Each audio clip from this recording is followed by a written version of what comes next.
नमस्कार साथियों, स्वागत है आप सभी का एक बार फिर से हमारे YouTube चैनल पर। और आज फिर लेकर उपस्थित हैं आपके सामने मोस्ट इंपॉर्टेंट प्रश्नों की एक श्रृंखला को, जिसमें आपके PCS, lower PCS, RO ARO और सभी आपकी परीक्षाओं को हम कवर कर रहे हैं। आज क्लास नंबर हमारी 35 है और जिसमें हम लोग स्टैटिक जी के ऐसे प्रश्न जो कहाँ से पूछे जाते हैं किसी को नहीं पता, उन प्रश्नों की हम चर्चा करने वाले हैं। तो बिना देर किए हम चलते हैं। हमारे चैनल को सब्सक्राइब कीजिए, वीडियो को लाइक कीजिए और अधिक से अधिक अपने दोस्तों को शेयर कीजिए।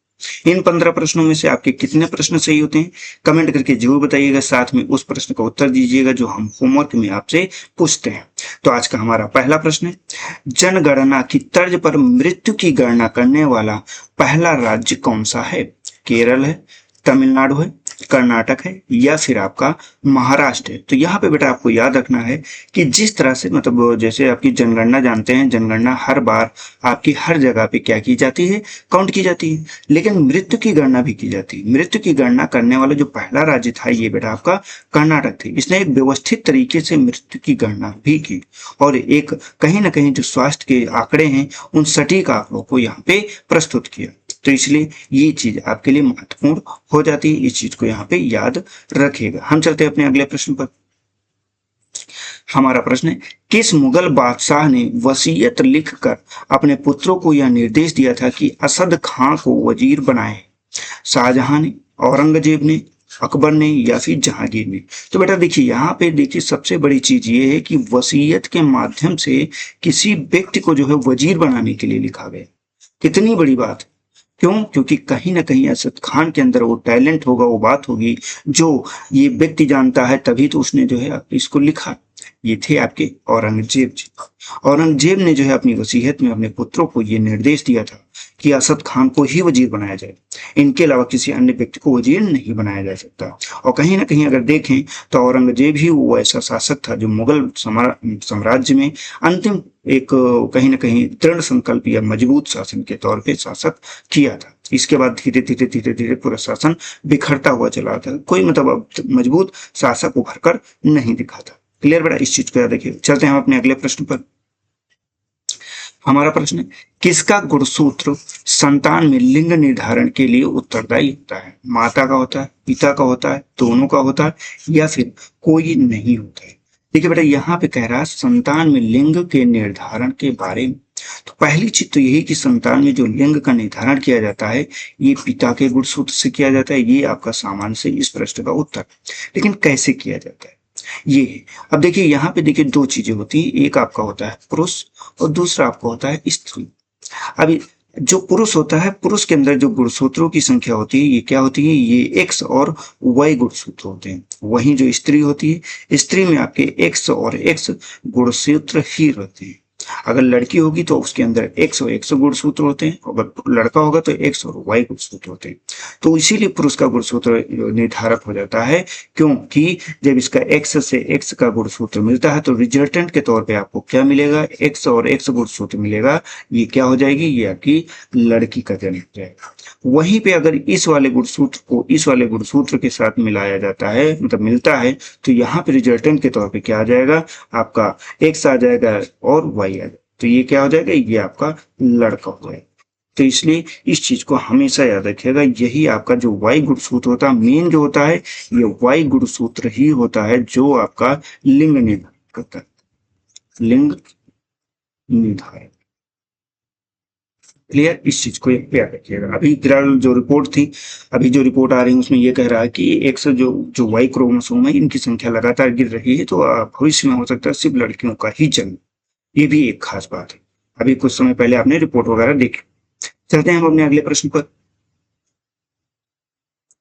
प्रश्न है, किस अनुच्छेद के तहत विधि के समक्ष समानता का वर्णन किया गया?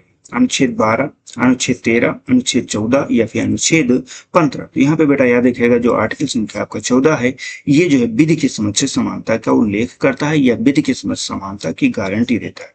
यह मौलिक आधारों का स्तंभ माना जाता है, क्योंकि इसमें किसी भी व्यक्ति, चाहे वो आम व्यक्ति हो चाहे वो आपका राष्ट्रपति, किसी के साथ किसी भी प्रकार का कोई भेदभाव नहीं किया जा सकता। बढ़ते हैं हम अपने अगले प्रश्न पर। हमारा प्रश्न है, शिवाजी के मंत्रिमंडल को क्या कहा जाता था? अष्टप्रधान कहा जाता था, मंत्रिपरिषद कहा जाता था, सभा कहा जाता था, या फिर मंत्रणा कहा जाता था। तो यहाँ पे बेटा देखिए याद रखिएगा, जो शिवाजी थे, शिवाजी के मंत्रिमंडल को इसमें अष्टप्रधान कहा जाता था। क्यों? क्योंकि इनके मंत्रिमंडल में टोटल 8 लोग थे। 8 लोग थे। इन 8 लोगों के विभाग के नाम से जानते हैं। इनको हर एक को एक विभाग सौंपा गया था। विभाग का अर्थ क्या है? जैसे कि अगर हम बात करते हैं पेशवा की, यहाँ पे मैं सिर्फ एग्जाम्पल को दे रहा हूँ, पेशवा का मैंने जिक्र किया, तो पेशवा क्या होता था? इसे हम उस समय के पीएम के तौर पे देखते हैं। आज जैसे आपका पीएम होता है, उस समय इसे जो है पेशवा के नाम से जानते थे। अगर हम बात करते हैं अमात्य की, अमात्य का जिक्र किया हमने, तो अमात्य क्या होता है? ये राजस्व एवं वित्त मंत्री हो जाता है। जैसे अब इस समय आपका जो वित्त मंत्रालय होता है, राजस्व व वित्त की व्यवस्था ये देखता था। उसी तरह से सचिव की बात करते हैं, सचिव, तो सचिव में कौन हो जाता था? सचिव आपका विदेश मंत्री हो जाता था, विदेश मंत्री। इसके बाद सेनापति आ जाता है, सेनापति। सेनापति का काम क्या था? तो यहाँ पे सेना का प्रमुख, ये तो आप जानते ही हैं, सेना का प्रमुख, सेना का प्रमुख हो जाता है। इसके बाद आपका पंडित राव एक पद था वहां पे, पंडित राव। फिलहाल ये पद अब तो नहीं होता है, लेकिन ये धार्मिक मामलों का प्रमुख होता था, धार्मिक मामलों का प्रमुख, मामलों का प्रमुख, ये एक पद होता है। इसके बाद की बात करते हैं तो न्यायाधीश, न्यायाधीश तो न्याय विभाग का ही हो जाता है, ये तो आप सभी जानते हैं। ठीक, ये न्यायाधीश हो जाता है। न्यायाधीश के बाद एक आपका होता है वाक्यान्वीश, वाक्यान्वीश। ये कौन सा पद होता है? कितने लोगों को पता है? जल्दी से कमेंट करिएगा। ये आपका जो शाही पत्र एवं जो घटनाएं होती हैं उनका लेखा जोखा होता है। शाही पत्र, पत्रों व घटनाओं का लेखा जोखा, घटनाओं का लेखा जोखा, ये पद वहां पे जो है बनाए गए थे मंत्रिमंडल। तो इस चीज को यहाँ पे आपको याद रखना। बढ़ते हैं हम लोग अपने अगले प्रश्न पर। हमारा अगला प्रश्न है, शिवाजी ने किस भाषा को राजभाषा बनाया था? संस्कृत को, हिंदी को, फारसी को, या फिर मराठी को? तो यहाँ पे शिवाजी के द्वारा जो है मराठी भाषा को जो है यहाँ की राजभाषा के रूप में स्वीकार किया गया था, आधिकारिक भाषा बनाया गया था। फारसी के स्थान पर अगर बात करते हैं, यहाँ पे हमने क्या कहा? मराठी। अब यहाँ पे देखिए एक चीज है, फारसी के स्थान पे क्या किया गया था? मराठी किया गया था, और संस्कृत के उपयोग को बढ़ावा दिया गया था। पहले क्या था? पहले की अगर बात करते हैं तो पहले यहाँ पे फारसी का ज्यादा बोलबाला था। फारसी के स्थान पे मराठी और संस्कृत को, दो को इंपॉर्टेंस दी गई थी ताकि स्वराज की पहचान स्थापित हो सके। चलते हैं हम अपने अगले प्रश्न पर। अगला हमारा प्रश्न है, तरणेतर मेला किस राज्य का प्रसिद्ध मेला है? राजस्थान का, गुजरात का, महाराष्ट्र का, या फिर मध्य प्रदेश का? तो तरणेतर मेला की बात कर रहा है। ये आपके जो गुजरात राज्य है, गुजरात राज्य का पर एक प्रसिद्ध मेला है। ये कहाँ लगता है? तो ये सुरेंद्र नगर में लगता है, सुरेंद्र नगर जिले में जो है ये तरणेतर गांव है, वहां पे ये लगता है। और ये पारंपरिक रूप से कहीं ना कहीं ये जो है जो द्रौपदी जी हैं उनके स्वयंवर से इसे जोड़ा जाता है, और ये काफी प्रसिद्ध है। चलते हैं हम अपने अगले प्रश्न पर। हमारा अगला प्रश्न, चंद्रमा पर गुरुत्वाकर्षण का मान पृथ्वी के गुरुत्वाकर्षण का कितना है? 1/2 है, 1/4 है, 1/6, या फिर 1/8 है? तो बेटा देखिए, पृथ्वी पर जो गुरुत्वाकर्षण का मान है ये 1/6 होता है। इसी कारण जो वहां पे वस्तुएं होती हैं उनका भार हमें कम महसूस होता है। क्लियर? इस चीज को यहाँ पे याद रखिए। अब जैसे यहाँ पे क्या है, यहाँ पे अगर 1 है तो चंद्रमा पे जाएंगे तो क्या हो जाएगा? उसका 6वां हिस्सा ही आपका महसूस हो। चलते हैं हम अपने अगले प्रश्न पर। अगला प्रश्न है, भारत का अंतिम वायसराय कौन था? लॉर्ड वेवेल था, लॉर्ड माउंटबेटन था, लॉर्ड कर्जन थे, या फिर लॉर्ड कैनिंग थे? तो यहाँ पे याद रखिएगा बेटा, ये लॉर्ड माउंटबेटन ही आपके अंतिम वायसराय थे। अब इन्होंने जो है मार्च, कब? मार्च 1947 से कब तक के लिए? तो ये आपका अगस्त 1947 तक के वायसराय के तौर पे काम किया था। इनकी ही देखरेख में जो है भारत और पाकिस्तान का विभाजन किया गया था। इसलिए इसलिए इन्हें आपको याद रखना है। अगर इनके मूल नाम की बात करते हैं, कभी कभी पूछ लेता है मूल नाम, पूरा नाम जो होता है, तो इनका मूल नाम लॉर्ड लुईस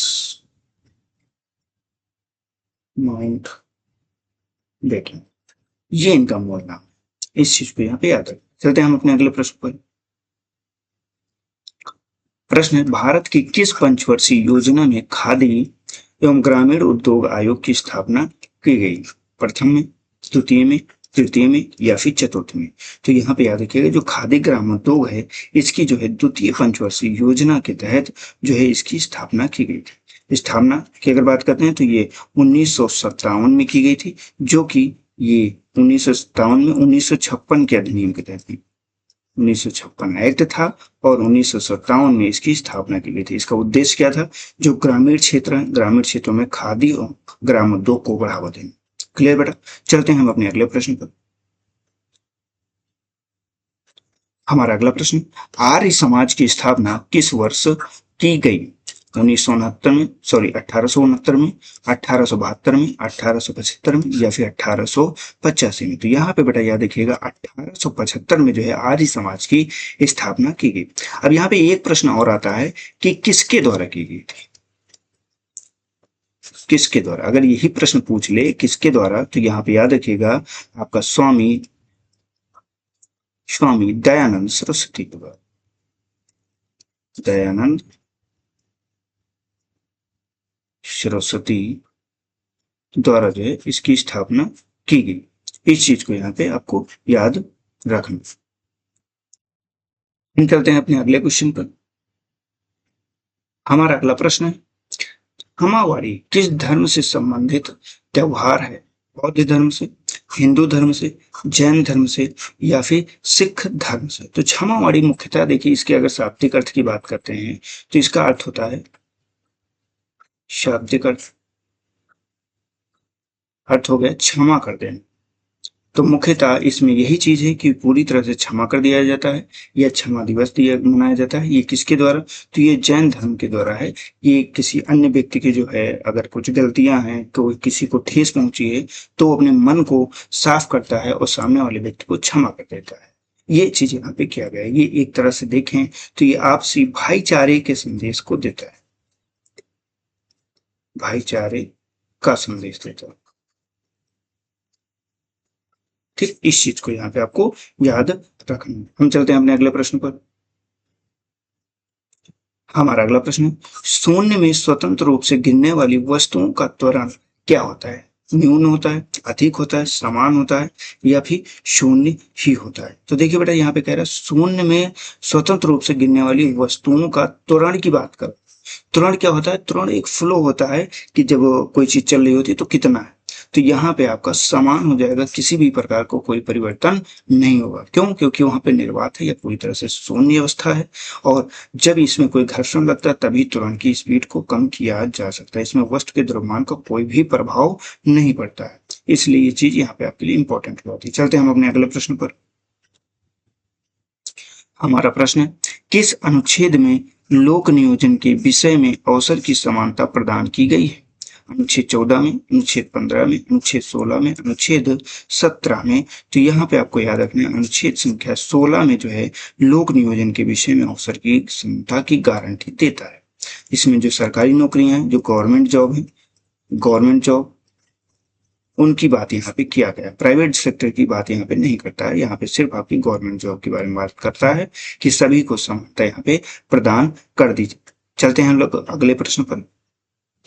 हमारा अगला प्रश्न है, किस विधि द्वारा मिश्रण में उपस्थित ठोस और घटकों को पृथक्करण किया जाता है? आसवन के द्वारा, निस्यंदन के द्वारा, क्रिस्टलीकरण के द्वारा या ऊर्ध्वपातन के द्वारा? तो बेटा यहाँ पे याद रखिएगा, क्रिस्टलीकरण वह विधि है जिसके माध्यम से मिश्रण में जो उपस्थित ठोस होते हैं उन घटकों को अलग किया जाता है। यह विधि विशेष रूप से जो शुद्ध ठोस पदार्थ होते हैं उनके मामले में उनको डिफ्रेंशिएट करने के लिए प्रयोग किया जाता है। तो आज के हमारे 15 प्रश्न थे। इन 15 प्रश्नों में से आपके कितने प्रश्न सही हुए इसको कमेंट करके जरूर बताइए। अब देख लेते हैं जिसका उत्तर आपको कमेंट बॉक्स में देना है। किसने आर्य समाज की स्थापना की थी? विवेकानंद ने, राजा राममोहन राय ने, स्वामी दयानंद सरस्वती ने या फिर महात्मा गांधी ने? तो यहाँ पे आप कमेंट करिएगा। हम देख लेते हैं कल जो हमने प्रश्न पूछा था उसका उत्तर। हमने प्रश्न पूछा था विश्व में सर्वाधिक सर्वप्रथम किस अंग का प्रत्यारोपण सफल हुआ? गुर्दे का हुआ था, हृदय का हुआ था, यकृत का हुआ था या फिर फेफड़े का हुआ था? तो यहाँ पे बेटा आपको याद रखना, जो गुर्दा है, गुर्दे का ही ऑपरेशन सबसे पहले प्रत्यारोपण सफल हुआ था। ये कब हुआ था? ये आपका बेटा 1954 में हुआ था। किसके द्वारा किया गया था? तो यहाँ पे डॉक्टर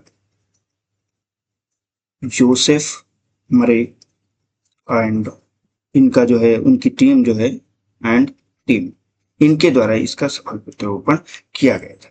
और ये जो है जुड़वा भाइयों के बीच में किया गया था। इसके बाद की अगर बात करते हैं तो 1967 में, कब? 1967 में इसमें जो है आपका हृदय जो है, हृदय का सफल प्रत्यारोपण किया। कब? 1967 में। और ये गुर्दे का 1954। सर्वप्रथम अंग का पूछ रहा है तो यहाँ पे हम गुर्दा ही सही करेंगे। तो दोस्तों आज के इस सेगमेंट में इतना ही रखते हैं। और साथ में अब ये देख लेते हैं कल हमारी किस चीज की क्लास रहेगी। तो आपके इतिहास खंड की क्लास रहेगी, जरूर से जरूर कीजिएगा। और जाने के पहले हमारे चैनल को सब्सक्राइब कीजिए, वीडियो को लाइक कीजिए और अधिक से अधिक अपने जो है दोस्तों को भी शेयर कीजिए। अगर आपका कोई डाउट होता है तो टेलीग्राम पे हमारा डाउट सेशन बना हुआ है, संतोष सर विद जो है जैसे स्टडी विद संतोष सर के नाम से, उसमें जरूर आप पार्टिसिपेट करिए। जो भी आपके कंसर्न होंगे उनको दूर किया जाएगा। और हम मिलेंगे नेक्स्ट वीडियो में, कमेंट जरूर करिएगा। तब तक के लिए धन्यवाद।